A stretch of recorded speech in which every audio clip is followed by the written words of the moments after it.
नमस्ते, मैं हूं दीक्षा चौहान श्री विश्वनाथ आईएएस एकेडमी से और आज हम कंटिन्यू करेंगे हमारी HPAS जनरल साइंस सीरीज़ को एक नए टॉपिक के साथ जिसका नाम है एसिड, बेस एंड सॉल्ट। तो आज के लेक्चर में हम पढ़ेंगे एसिड्स के बारे में। तो एसिड्स और बेस कौन से होते हैं ये मालूम करने के लिए हमें मालूम होना चाहिए इंडिकेटर्स के बारे में। पहले इंडिकेटर्स क्या होते हैं? इंडिकेटर्स ऐसे सब्सटेंसेस होते हैं जो हमें एसिड या बेस के साथ मिक्स करने पर उनका कलर या तो स्मेल चेंज कर देते हैं, जिसकी वजह से हमें मालूम पड़ता है कौन से एसिड है कौन से बेसिस है। तो सबसे पहले इंडिकेटर्स ऐसे सब्सटेंसेस जो इंडिकेट करते हैं एसिडिक और बेसिक नेचर किसी भी सॉल्यूशन का जब उनको मिक्स किया जाता है उन सब्सटेंसेस के साथ में, या तो अपना कलर चेंज करके या अपना स्मेल चेंज करके। तो इसी बेसिस पे इंडिकेटर्स को 3 टाइप्स में बांटा गया है: नेचुरल, सिंथेटिक और ऑल्फैक्टरी। सबसे पहले नेचुरल, जैसा आपको नाम से ही मालूम पड़ रहा है, नेचुरल मतलब ऐसे सब इंडिकेटर्स जिनको नेचर से ऑब्टेन करा जाता है। ठीक है, तो जैसे आपके पास नेचुरल इंडिकेटर्स में सबसे पहले आ जाएगा लिटमस पेपर। लिटमस सॉल्यूशन भी हो सकता है, लिटमस पेपर भी हो सकता है, टर्मरिक, रेड कैबेज और चाइना रोज। तो जो लिटमस है वो आपको मिलता है एक प्लांट से जिसका नाम है लाइकन। ठीक है, तो लिटमस को लाइकन से, टर्मरिक, हल्दी आपको मालूम है नेचर से, ये सारे नेचर से ही मिलते हैं हमें। फिर हमें सिंथेटिक आ जाता है। सिंथेटिक कौन से होते हैं? जिनको लैब में प्रिपेयर करा जाता है, तो लैब में मिनरल से सिंथेसाइज करा जाएगा जिन्हें, वो होंगे सिंथेटिक इंडिकेटर्स। सिंथेटिक इंडिकेटर्स में क्या क्या आ गए? फिनोफ्थलीन और मिथाइल ऑरेंज जैसे। ठीक है, फिर उसके बाद आ गए आपकी ऑल्फैक्टरी। तो ऑल्फैक्टरी होता है जो अपनी स्मेल चेंज करते हैं जब उनको किसी भी सॉल्यूशन, एसिडिक या बेसिक सॉल्यूशन के साथ में मिक्स किया जाएगा, तो अपनी स्मेल को जो चेंज करते हैं उन्हें बोलते हैं ऑल्फैक्टरी इंडिकेटर्स। जैसे एग्जांपल अनियन, वनीला एक्सट्रैक्ट हो गया, ठीक है, क्लोव ऑयल हो गया, ये सब आपके पास में होते हैं ऑल्फैक्टरी इंडिकेटर्स। अगला है, अब ये इंडिकेटर्स किस कलर से किस कलर में चेंज करते हैं। अगर एसिड के साथ मिलाया जाए तो कैसे हो जाएंगे, बेस के साथ मिलाया जाए तो कैसा कलर चेंज करेंगे, ये हम इस टेबल से पढ़ेंगे। तो देखो, इंडिकेटर का सबसे पहले उसका खुद का एक नेचुरल कलर होगा, ओरिजिनल कलर होगा, वो देखेंगे। तो लिटमस 2 टाइप के होते हैं, रेड लिटमस या ब्लू लिटमस। अब जो हमें लिटमस मिलता है, लिटमस सॉल्यूशन मिलता है या लिटमस पेपर मिलता है, वो जनरली पर्पल कलर का होता है। पर जब हम रेड लिटमस या ब्लू लिटमस की बात कर रहे होते हैं तो हम एसिड के लिए अलग लिटमस बनाते हैं, बेस के लिए अलग लिटमस बनाते हैं। जैसे रेड लिटमस का कलर हम कर देते हैं रेड और ब्लू लिटमस का कर देते हैं ब्लू। एसिड में जाके रेड वाले पे कोई चेंज नहीं होता। जब इसमें एसिड डालेंगे रेड लिटमस में तो कोई चेंज नहीं होगा, पर जब बेस डालेंगे तो ये खुद को ब्लू कर देगा। तो अब इसको याद इस तरह से रख सकते हैं कि बेस में ब्लू, बी से याद रखना कि जो लिटमस पेपर होगा वो खुद को बेस में ब्लू कर देता है और ब्लू में फिर रेड में ये खुद को कर देगा, एसिड में ये खुद को रेड कर देगा। इस तरह से आप याद रख सकते हैं कि जो लिटमस पेपर है वो बेस में ब्लू हो जाएगा और एसिड में रेड कलर का हो जाएगा। टर्मरिक जो है उसका नेचुरल कलर होता है येलो। एसिड जब आप डालेंगे तो नो चेंज। अगर आप हल्दी पे नींबू निचोड़ दो तो कोई चेंज नहीं होगा, है ना, उसके कलर में। पर जैसे ही अब ये बेस में मिला दो ये रेडिश ब्राउन कलर का हो जाता है। अब आपने ये अपने डेली आप एक्सपेरिमेंट में आपने देखा होगा, ये अगर आपके कपड़ों में कहीं पे हल्दी गिर जाए या हल्दी का दाग कहीं पे लग जाए तो आप क्या करते हो, उसको जब डिटर्जेंट में धोते हो, डिटर्जेंट का नेचर कैसा होता है? बेसिक होता है। तो जब वो डिटर्जेंट उस पर आप लगाते हो तो वो खुद को थोड़ा रेडिश ब्राउन कर देता है, तो बेस में डाल के वो रेडिश ब्राउन हो जाएगा टर्मरिक। फिर नेक्स्ट है red cabbage juice. Red cabbage juice आपका पर्पल कलर का होता है। ये रेड कैबेज जूस आपको दिया हुआ है। अच्छा, और ये दिया हुआ है लिटमस। लिटमस हमें, ये आपका लाइकन का प्लांट होता है, यहाँ से हमें इस तरह से हमें लिटमस एक्सट्रैक्ट करता है नेचर से। ये रेड कैबेज है, इसका नेचुरल कलर होता है ऐसा पर्पल। ठीक है, पर्पल होता है। ये जब हम एसिड में डालेंगे तो ये रेडिश हो जाएगा, एसिड में रेडिश हो जाएगा। और बेस में ये ग्रीनिश येलो कर देगा खुद को, ग्रीनिश येलो कर देगा खुद को इस तरह से, ठीक है। नेक्स्ट आप देखेंगे अब आगे सिंथेटिक में फिनोफ्थलीन है और मिथाइल ऑरेंज है। फिनोफ्थलीन की बात कर रहे हैं आप, वहाँ देख पा रहे होंगे फिनोफ्थलीन का कलर होता है कलरलेस, ये पानी की तरह होता है, इसी तरह से इसका नेचुरल कलर भी होता है।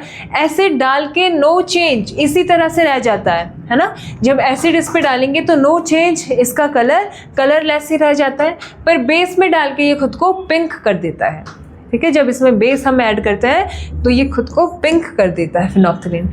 फिर मिथाइल ऑरेंज, जैसा नाम के साथ ही पता चल रहा है, इसका नेचुरल कलर होगा ऑरेंज, ये नेचुरल कलर ऑरेंज होगा, ठीक है। फिर उसमें जब एसिड डालेंगे तो खुद को रेड कर देगा, और जब बेस डालेंगे तो खुद को ये येलो बना देगा मिथाइल ऑरेंज।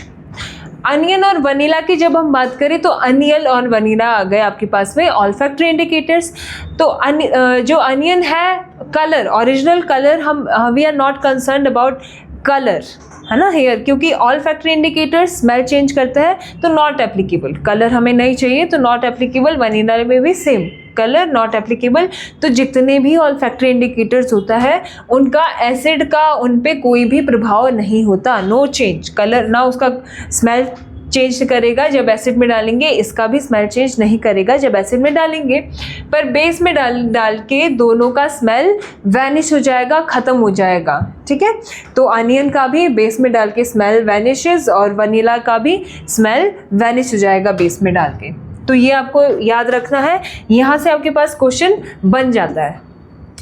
फिर एसिड अभी है क्या, है ना, एसिड के बारे में अगर हम देखें तो एसिड है क्या, तो एसिड ऐसे सब्सटेंसेस होंगे जो H पॉजिटिव आयन रिलीज करेंगे जब उनको पानी में डाला जाए, जिसकी वजह से उनका टेस्ट सार हो जाएगा, खट्टा हो जाएगा, और उनका pH जो है वो 7 से नीचे चला जाएगा, क्योंकि 7 पे होता है न्यूट्रल और 7 से कम पे एसिड आ जाता है और 7 से ज़्यादा पे बेस बनने शुरू हो जाता है, ठीक है।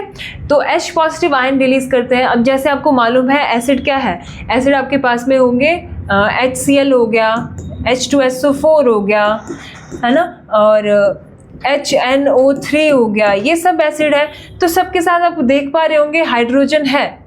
अगर सबके साथ हाइड्रोजन है तो हाइड्रोजन रिलीज करेंगे जब इनको सॉल्यूशन में ऐड किया जाएगा। जैसे हम अगर किसी भी सॉल्यूशन में HCl को डालते हैं तो HCl खुद को क्या डिसोशिएट कर देता है, H पॉजिटिव Cl नेगेटिव, तो H पॉजिटिव को ये पानी में रिलीज कर देगा, तो release hydrogen ion same H2SO4 करेगा, 2 हाइड्रोजन 2H2 है ना, तो 2 हाइड्रोजन छोड़ेगा और SO4 2 नेगेटिव और पानी में रिलीज कर देगा। सेम करेगा HNO3 H पॉजिटिव और NO3 नेगेटिव पानी में रिलीज कर देगा। तो इसी तरह से ये H पॉजिटिव आयन पानी को दे रहा है, जिसकी वजह से कॉन्सेंट्रेशन H पॉजिटिव का बढ़ रहा है और pH जो है वो कम हो रहा है, 7 से नीचे जा रहा है, ठीक है। कैरेक्टरिस्टिक्स क्या है इसके, एसिड पहचानोगे कैसे कौन सा एसिड है, तो सबसे पहले सार टेस्ट होगा, खट्टे होते हैं टेस्ट में। ब्लू लिटमस को रेड कर देगा, ठीक है, अभी हमने पढ़ा ये। और एसिड सॉल्यूशन कंडक्ट इलेक्ट्रिसिटी। अब इलेक्ट्रिसिटी क्यों कंडक्ट करेगा, क्योंकि H पॉजिटिव आयंस है, आयंस इसमें बन रहा है ना, आयंस इसमें डिसोशिएट हो रहे हैं जो भी आप सब्सटेंसेस डाल रहे हो। अब जो आयंस होते हैं पॉजिटिव है या नेगेटिव है, उसके पास कैपेसिटी है टू कैरी इलेक्ट्रिसिटी को कंडक्ट करने की कैपेसिटी उसके अंदर में है, ठीक है। तो जो एसिड सॉल्यूशन होगा वो इलेक्ट्रिसिटी को कंडक्ट करेगा और H पॉजिटिव आयन को एक्वस सॉल्यूशन में रिलीज करेगा। एग्जाम्पल सल्फ्यूरिक एसिड, जैसे मैंने बताया H2SO4, इसको सल्फ्यूरिक एसिड बोलते हैं। एसिटिक एसिड हो गया CH3COOH और नाइट्रिक एसिड हो गया HNO3, ठीक है। ऐसे कार्बोनिक एसिड होगा, मिथेनोइक एसिड होगा, है ना। तो ये सारे एग्जाम्पल है एसिड्स के। अब एसिड हम 2 टाइप के होते हैं, एक होते हैं नेचुरल एसिड्स और एक होते हैं आपके पास में मिनरल एसिड, है ना। तो नेचुरल एसिड होता है जो हमें नेचर से मिलता है और मिनरल एसिड होता है जो हम मिनरल से एक्सट्रैक्ट करके बनाते हैं, ठीक है। तो नेचुरल एसिड की जब हम बात करें तो नेचुरल एसिड के सोर्सेज क्या है, कहाँ से हमें ये एसिड्स मिलते हैं, है ना। तो ये आपको इस टेबल के थ्रू सारा समझ आ जाएगा।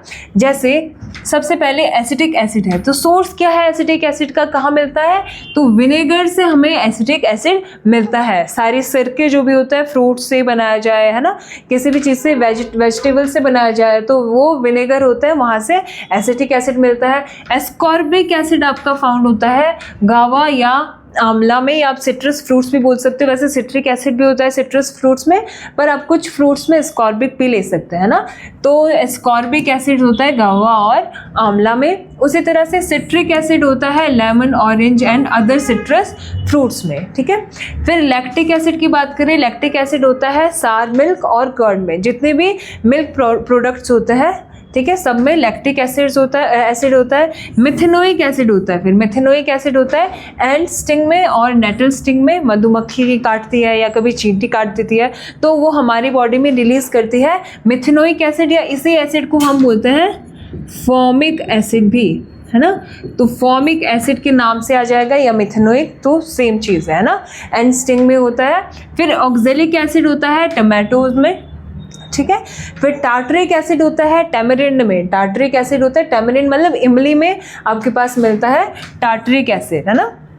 और मैलिक एसिड पाया जाता है एप्पल्स और पेयर में, ठीक है, एप्पल और पेयर में होगा मैलिक एसिड, है ना। तो ये टेबल आप अच्छे से याद करना, यहाँ से भी क्वेश्चन आ सकता है, ठीक है। तो जैसा मैंने बताया आपको कि एसिड दो टाइप के आपके पास में होते हैं, नेचुरल एसिड और मिनरल एसिड। तो नेचुरल एसिड सबसे पहले acid which are obtain from natural resources, जैसा नाम से पता चल रहा है आपको, नेचुरल रिसोर्सेज जो आपको मिलते हैं उनको बोलते हैं नेचुरल रिसोर्सेज। जैसा मैंने अभी पढ़ाया पिछले टेबल में, मिथेनोइक एसिड हो गया, HCOOH जो हमें एंड स्टिंग से मिलता है, फॉर्मिक एसिड भी इसको बोलते हैं, एसिटिक एसिड CH3COOH जो विनेगर से मिलता है, ऑक्जेलिक एसिड C2H2O4 होता है जो हमें किससे मिलता है, टमाटो से मिलता है, ठीक है। तो ये सारे नेचुरल एसिड्स होते हैं। फिर मिनरल एसिड कौन से होता है, जिनको प्रिपेयर करा जाता है मिनरल से, ठीक है, सिंथेसाइज किया जाता है मिनरल से जिनको, है ना। तो ये इनको मैन मेड भी बोला जाता है या सिंथेटिक एसिड्स भी बोला जाता है। फॉर एग्जांपल HCl हो गया, H2SO4 हो गया, कार्बोनिक हो गया, नाइट्रिक हो गया, ये सारे के सारे एसिड आपके पास में होते हैं मिनरल एसिड, ठीक है।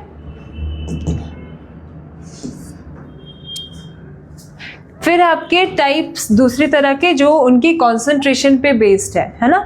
एक आपके पास होगा स्ट्रॉन्ग एसिड और एक होगा वीक एसिड। स्ट्रॉन्ग एसिड किनको बोलेंगे, जो कंप्लीटली खुद को डिसोशिएट कर देते हैं पानी के अंदर या किसी भी सॉल्यूशन के अंदर, कंप्लीटली डिसोशिएट हो जाते हैं, पूरे अपने H पॉजिटिव आइंस को लूज कर देते हैं, उनको बोलते हैं स्ट्रॉन्ग एसिड। अभी मैंने आपको बताया जैसे कि आपके पास HCl है तो ये डिसोशिएट होकर H पॉजिटिव Cl नेगेटिव बनाता है ना। ऐसे ही दूसरे एसिड्स भी डिसोशिएट होके H पॉजिटिव रिलीज कर देते हैं और एक नेगेटिव आयन साथ में बना देता है, ठीक है। तो जो बहुत ज़्यादा कंप्लीटली खुद को तोड़ के H पॉजिटिव आयन पानी में क्विकली रिलीज कर देगा वो आपके पास में आएगा स्ट्रॉन्ग एसिड, ठीक है। तो कंप्लीटली डिसोशिएट हो जाएगा एक्वस सॉल्यूशन में, ठीक है, उनको हम स्ट्रॉन्ग एसिड बोलेंगे। स्ट्रॉन्ग एसिड का pH बहुत कम होता है, जो ये H2SO4 HCl है इनका 0 के आसपास pH होता है, तो बहुत कम pH इसका होता है क्योंकि इनके क्या करता है, ये अपने सारे के सारे हाइड्रोजन आयन को लूज कर देते हैं, सारे प्रोटॉन्स को, हाइड्रोजन आयंस को या प्रोटॉन बोल सकते हैं, इनको सबको लूज कर देंगे, ठीक है। इसीलिए इनका सबसे कम pH होता है स्ट्रॉन्ग एसिड्स का। तो ये हम pH अगला टॉपिक पढ़ेंगे, उसमें हम डिस्कस करेंगे। आपके पास जो न्यूट्रल होता है वो 7 पे आता है, एसिड आपके 7 से 0 के बीच में आता है ना, और आपके पास बेस आते हैं 7 से 14 के बीच में, ठीक है। तो ये इस तरह से होता है, ये हम अगले लेक्चर में डिस्कस करेंगे, है ना। अभी के लिए इतना ध्यान रख लो कि जो स्ट्रॉन्ग एसिड होंगे वो यहाँ आएंगे, स्ट्रेंथ इस साइड बढ़ती है एसिड की और बेस की स्ट्रेंथ इस साइड बढ़ती है, मतलब जो स्ट्रॉन्ग बेस होंगे वो इस साइड पे आएंगे, ठीक है, 14 की तरफ आएंगे। तो स्ट्रॉन्ग एसिड गुड कंडक्टर होते हैं इलेक्ट्रिसिटी के, ठीक है, इलेक्ट्रिसिटी को अच्छे से कंडक्ट करता है क्योंकि ये H पॉजिटिव आयन रिलीज करता है, तो आयंस जितने ज़्यादा पानी में होंगे उतने ज़्यादा इलेक्ट्रिसिटी को कंडक्ट कर सकते हैं इजीली, है ना। इसके एग्जांपल आपके पास में है HClO4 या H2SO4, HI, HBr, HCl, HNO3, ये सारे स्ट्रॉन्ग एसिड्स है आपके पास में, है ना। फिर वीक एसिड आ जाता है। वीक एसिड क्या होता है, उल्टा, जो पार्शियली खुद को डिसोशिएट करते हैं पानी के अंदर, मतलब जो कम H पॉजिटिव आयन पानी में रिलीज करेंगे, ठीक है, ऐसे एसिड्स को हम बोलते हैं वीक एसिड, है ना, जो कंप्लीटली डिसोशिएट ना करके पार्शियली डिसोशिएट करे खुद को एक्वस सॉल्यूशन के अंदर, ठीक है। तो ये जो होंगे इनका pH थोड़ा ज़्यादा होता है, 3 से 5 के बीच में होता है इनका, है ना। 3 से 5 के बीच में इनका pH आ जाएगा, इस रेंज में आ जाएगा, है ना। एग्जाम्पल क्या है, HF हो गया हाइड्रोफ्लोरिक एसिड, नाइट्रस एसिड आ गया HNO2, है ना। एसिटिक एसिड हो गया, ये भी वीक में आता है। H2SO3 हो गया, या फॉस्फोइक एसिड हो गया H3PO4, है ना। ये सारे वीक एसिड होते हैं ना। फिर कुछ क्वेश्चंस जो आपके HPS प्रीलिम्स में पूछे गए हैं पिछले सालों में, ठीक है, उनको डिस्कस कर लेते हैं। सबसे पहले HPS 2018 में प्रीलिम्स में पूछा गया है, What is the color of litmus solution when it is neither acidic और nor basic? ना तो वो एसिडिक होगा, नहीं वो बेसिक होगा। लिटमस सॉल्यूशन, उसका ओरिजिनल कलर क्या होता है, खुद का कलर क्या होता है, वो होता है पर्पल, जैसा हमने अभी डिस्कस किया, पर्पल कलर का लिटमस सॉल्यूशन होता है, ठीक है। और जब इसमें एसिड डालते हैं तो खुद को रेड कर देता है, बेस के साथ मिक्स कर देते हैं तो ये खुद को ब्लू कर देता है, ठीक है। 2016 में पूछा गया था यहाँ से, where from is litmus dye extracted, कहाँ से लिटमस हम एक्सट्रैक्ट करते हैं, तो ये भी हमने डिस्कस किया, लाइकन से, है ना। लाइकन प्लांट होता है, वहाँ से हम लिटमस को एक्सट्रैक्ट करते हैं, ठीक है। फिर आपको पूछा गया है 2022 में यहाँ से मैच करना है, match the following acid with sources, कहाँ से कौन सा एसिड आपको मिल रहा है। सबसे पहले एस्कॉर्बिक एसिड अगर आप देखेंगे, ठीक है, malic acid, formic acid, tartaric acid, तो इनमें से बताना है आपने। तो ascorbic acid Apple and pairs में नहीं, इसमें नहीं होता है। एस्कॉर्बिक एसिड एंड स्टिंग में नहीं। और कौन सा, टैमरिंड एंड ग्रेप्स में, और या ऑल सिट्रस फ्रूट्स में, तो ये आएगा ऑल सिट्रस फ्रूट्स में आपके पास।